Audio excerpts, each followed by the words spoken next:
although I can go into all the different areas if I need to. I may do in the future. But this one area, man is a machine entirely controlled by external forces. I choose this. It's not actually something that Gurdjieff himself wrote, but it is part of the Gurdjieff tradition, and it is something that Gurdjieff spoke about according to Ouspensky and recorded by Ouspensky. And it did form part of Gurdjieff's teaching, shall we say, up to the point where he had his accident in 1924. After that, he was writing his book Beelzebub's Tales to his grandson, and most of the ideas that Gurdjieff had prior to his accident are not in Beelzebub's Tales to his grandson. But if we take the idea that man is a machine, independently of Gurdjieff, independently of Ouspensky, it's an idea that is worth contradicting. It's worth showing that it's just not true. So let me start to present some of the ideas, sequences of ideas that contribute to this idea that man is a machine is a completely false idea. In the first place, to allow us to start to think about this, it's useful to distinguish four different things. Because the statement that man is a machine is a very precise statement. A machine is a very precise object. And it's necessary to know what it is. And if I define it, then a machine is a device, complex device. So let's be exact. A machine is a complex device made by man to perform a certain function or certain functions. It always has an operator. It requires an operator. So a machine is always made by man. So man is a machine, man is made by man is unacceptable. A machine is made by man. It's a complex device. Man is a complex device, no problem. Not made by man. A man is a complex device, but a machine is a complex device made to perform a specific function or functions. Whether man is made to perform a specific function or functions, it's a matter of debate. A machine always requires an operator. A machine requires an operator. This distinguishes it from the second category, which we can call the automaton. An automaton is a device, performs a function, but doesn't require an operator. It is, dare I say, always made by man, but is usually made by man. And it can involve mechanical parts, what we would call mechanical parts, what we would think of as mechanical parts. But essentially an automaton differs from a machine. A machine is something that requires an operator to perform that function. An automaton does not require an operator. So it's quite different. And we mix up these two things. We can mix up the terms automatic processes with the term mechanical processes, and they're not the same, because mechanical processes, there is an operator involved, whereas automatic processes, there isn't. And an example of a machine is, say, a digger on a building site, which is a complex device made to move heavy objects, heavy earth, and it requires an operator. An automaton, something that is automatic, might be a drinks dispenser, where you put your money in the slot, press the buttons, and out comes your drink automatically. It doesn't require an operator, although you are using the automatic machine, the automaton, you are actually using that for a specific function. So we need to distinguish clearly between these two things, which are quite different. Now, of course, then we also have a tool, which is a simple device made by man in order to perform a specific function or functions. And a tool, it requires an operator. And then there is simply cause and effect. Now, there are those feather-brained who will speak of, as Gurdjieff says, when it rains the pavements are wet, as if this is a mechanical process, or analogous to a mechanical process. It's simply cause and effect. It rains, the pavements are wet. It's not mechanical at all. Cause and effect features throughout the universe, as far as we know. Certainly in our world there is cause and effect. It's nothing to do with a mechanical process. So if we start to distinguish these things, then we can say man is a machine. That is, it's a device made by man, a complex device made by man in order to perform specific function or functions, and requires an operator. That's what we're saying when we say man is a machine. Now, is man made by man? No. Is man a complex device? Yes. Is man here to perform a specific function or functions? It's a matter of debate. Does man require an operator? This is the key point. As far as the idea in the Gurdjieff tradition, or in Gurdjieff's actual, what Gurdjieff spoke about up to 1924, man is a machine, was implying, in fact, that man didn't have an operator. So the actual statement that Gurdjieff was making, if we interpret it the way Ouspensky interpreted it, man is an automaton. Without that is to say, there is no operator. The I himself, he is not present. So these need to be sorted out. It's not my job to make your decision for you as to whether you believe or not man is a machine. But I'm saying that as far as I can see, man is a machine implies man is made by man. Not true. Man is a complex device. True. Is man here to perform a specific function or functions? It's open to debate. It's a philosophical debate. It's an existential debate. And does man require an operator? Again, if you think yes, then man is that's like a machine. If no, man is an automaton, something completely different. But man is certainly not a tool, and we must distinguish equally cause and effect from what we think of as mechanical processes. They're not the same thing at all. So let's move on to further ideas. Next, we have to distinguish the machine from what we might in general call organic life. And this is how it's represented in Ouspensky's teaching in Search of the Miraculous. There is talk of organic life on Earth. And the first distinction we need to make is that a machine, one of the features of a machine is that it can be switched off. A machine is a complex device made by man to perform a specific function or functions and requires an operator. But when the operator is not using the machine, the machine can be switched off. My motor car outside my house, my little car, is switched off. I've got the key somewhere in the house, but I can go out, I put the key in and I turn on the motor car. I'm talking nonsense because it's obvious. A machine can be switched off. Most of the time a machine is switched off. But if you take organic life, and particularly man, in organic life, you can't just switch off a man. Organic life cannot be switched off. And this has consequences in the sense that if I think of a motor car and you imagine a school playground, I used to be a schoolmaster, but imagine a school playground in front of us, you can take that motor car carefully to bits, to pieces. You can label each part, give it a number, keep a record, lay out all the parts down to the smallest bolt or washer on that tarmac, on that concrete. You can lay out all the parts of the machine.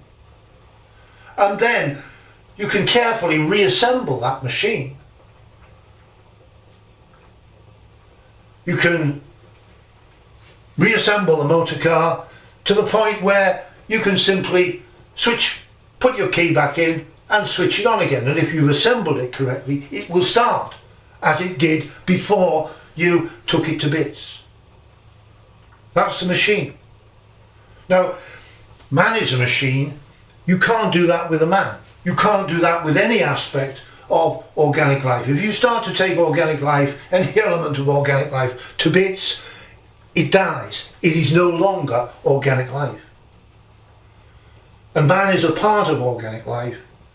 So this fact that a machine can be switched off and that a machine can be disassembled and reassembled is a complete difference between any aspect of organic life, and that includes man. So man is not a machine. Now, if we're talking about organic life, I'm going to talk about organic life in the sense that the ordinary man understands it.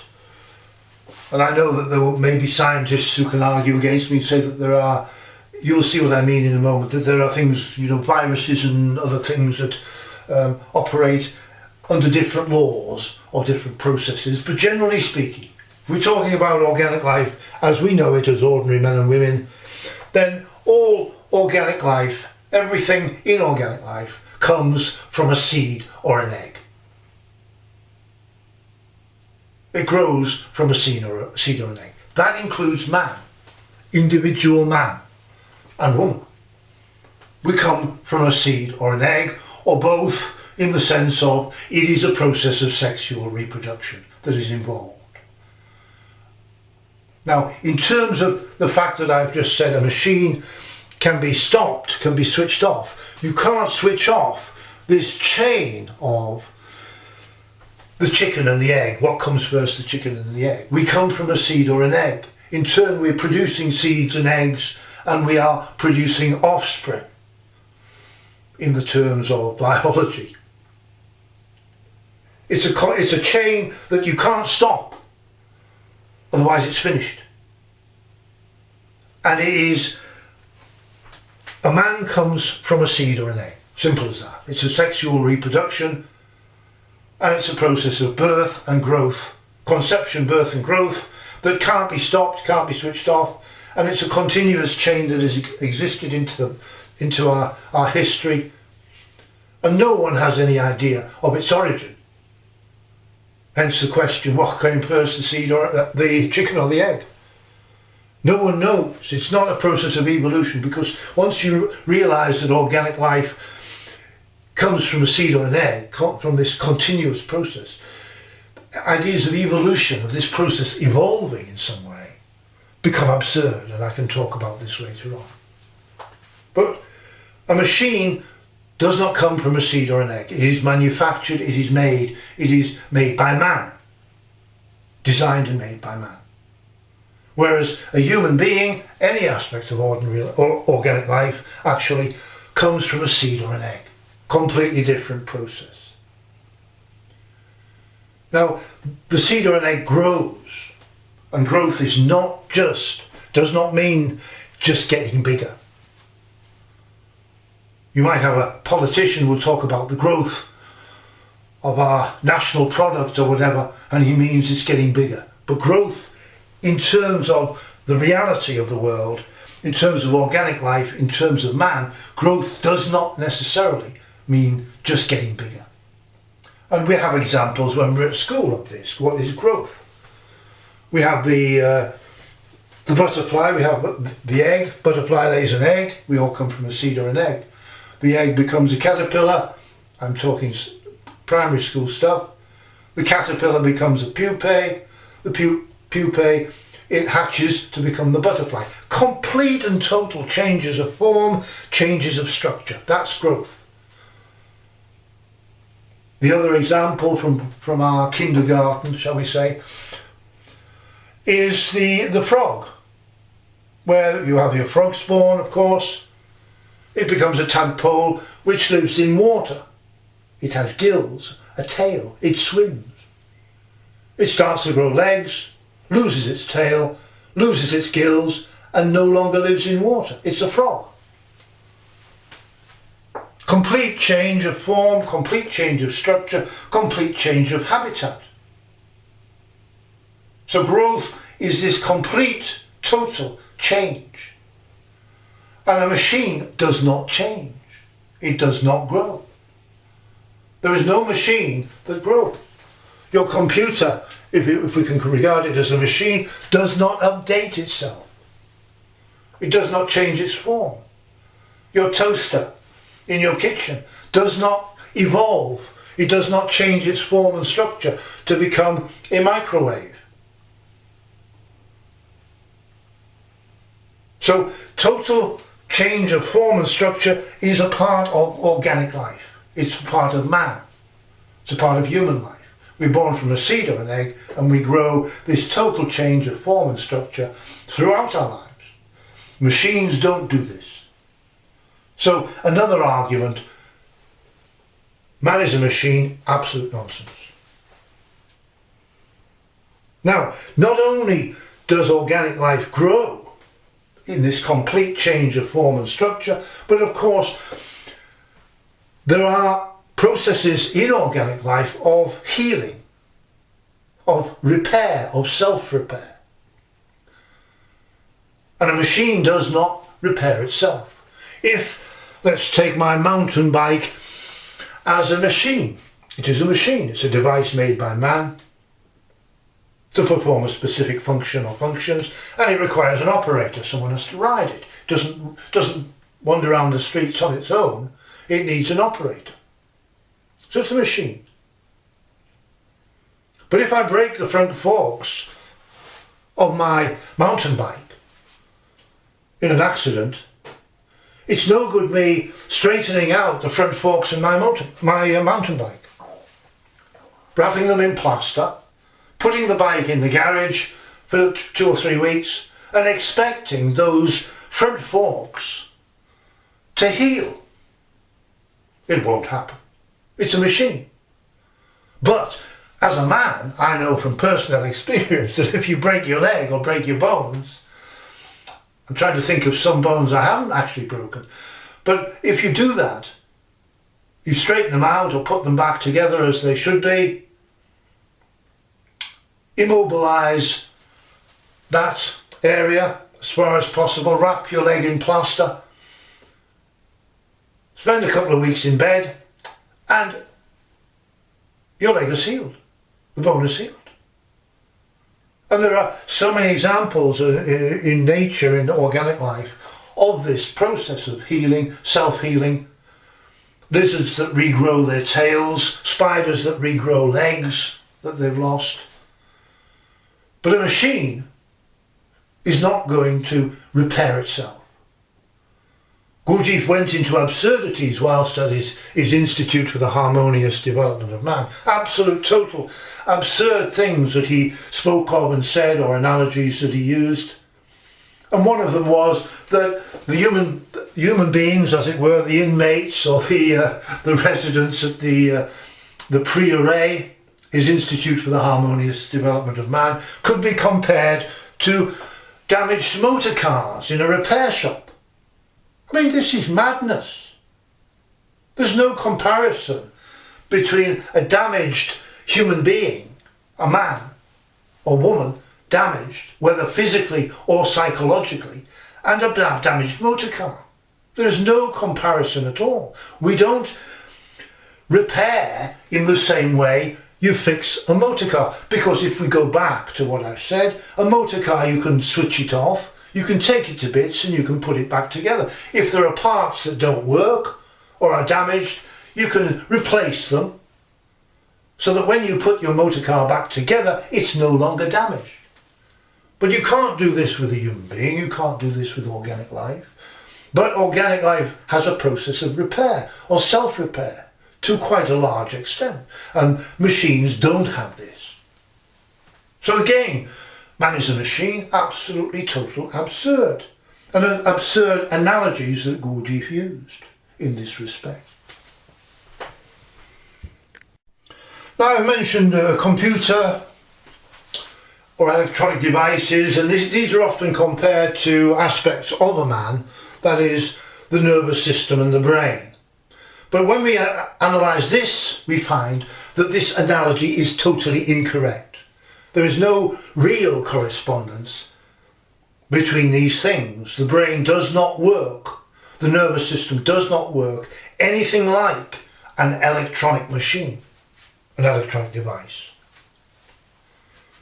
And the reason is that we think that because an electronic device has what we imagine wires in it and electric currents travelling along those wires, then that's similar to the nervous system, which operates with nerves and electrical currents travelling along these nerves.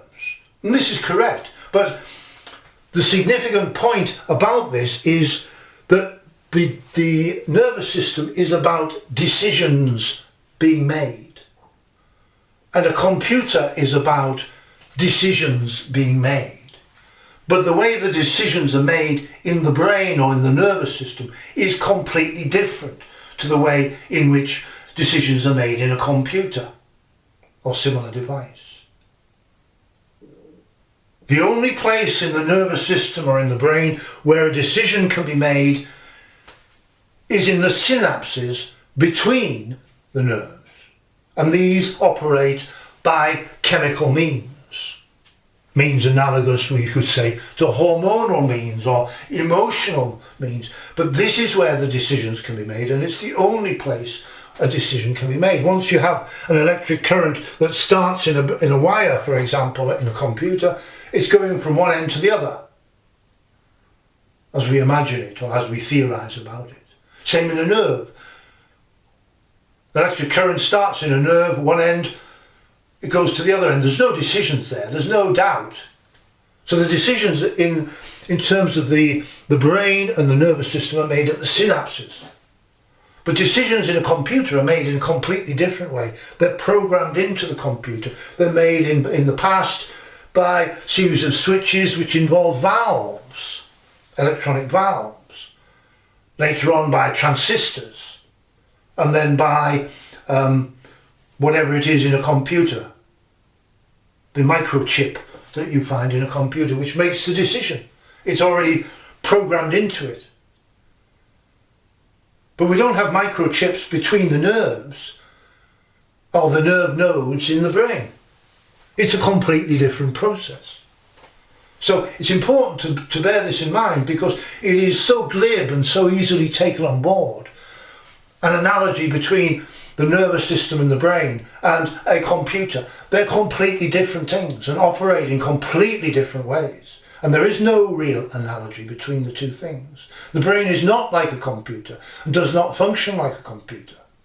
And certainly if we go beyond the brain to the mind, we know that that operates in a completely different way to the brain and the nervous system. The brain and nervous system is in fact simply part of our physical organism, which is transmitting impulses coming from the world around us, the three-dimensional world around us. Impacts from that reaching our body are transmitted to the brain, and a response is provided, so we move or act or behave in a certain way. In consequence, that's simply a physical mechanism. But we then have the mind, which is completely different. And we can show that it is completely different by a variety of methods. And generally, the methods will involve examining how damage that occurs to the brain during life, which it does not affect or does not impair mental functioning, the mind. The mind, if the brain is damaged, the mind will find a way of doing what it wants to do in a different way. It will simply go round the damage. And there are many examples of this. A marvellous study, I think it was the book Aging with Grace, showed it studied nuns, aged nuns, and when they died it looked at the brains, and it found that those nuns who suffered from degenerative psychological functions such as dementia and so on towards the end of their lives, and those nuns who didn't, and perhaps even lived longer, both categories had the same damage, same kind of damage to the brain, but mentally they were quite different. And the study showed various aspects of this and how we could tell which was which in terms of actual behaviour, that is mental functioning. So these things are quite different. If damage to the brain does not imply, as cause and effect, mental impairment. The mind simply finds a way of doing it by a different way. The mind is quite independent of the brain.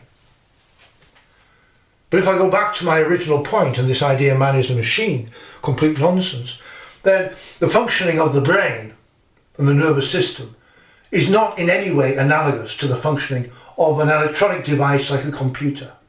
The decision-making process is quite different.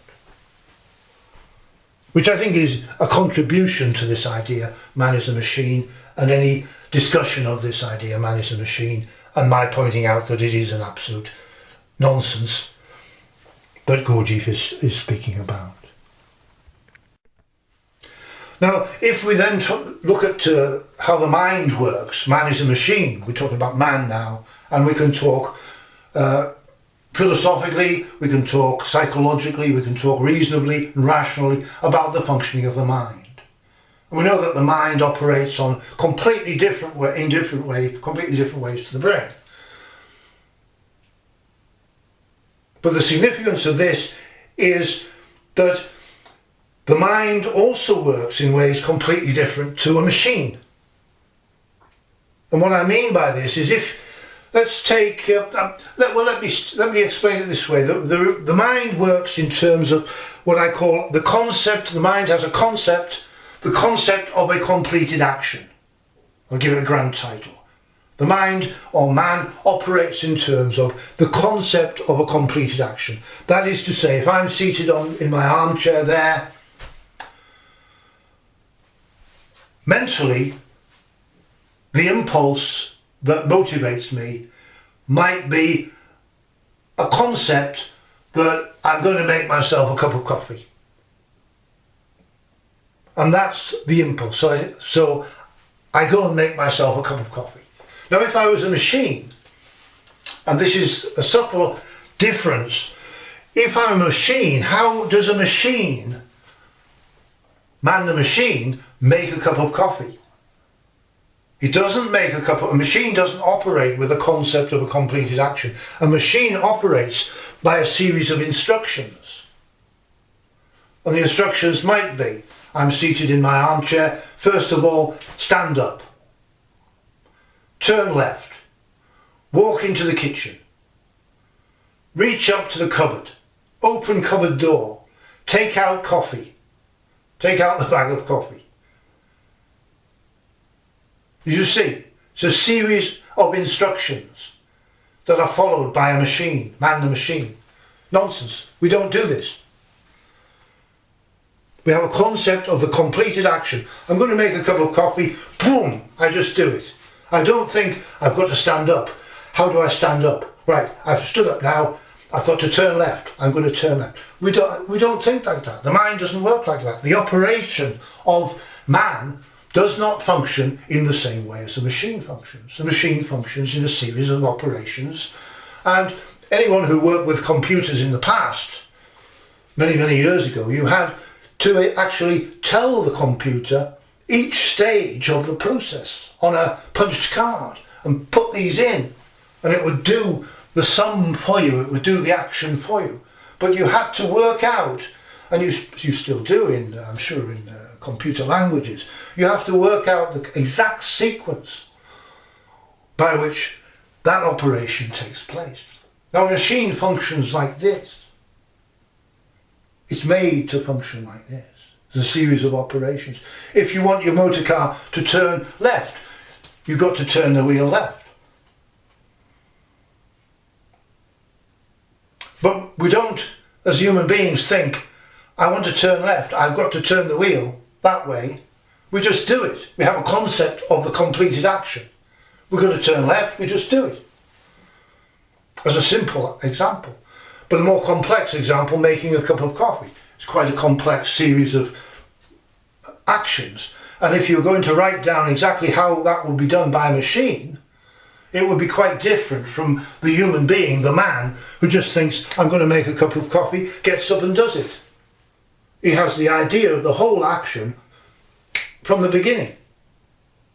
So if we're starting to go into mental process, psychological processes, because this is the area where Gurdjieff was speaking. He wasn't only speaking about the physical. He was speaking about the psychological. Man is a machine. Man, the whole of the man, is a machine.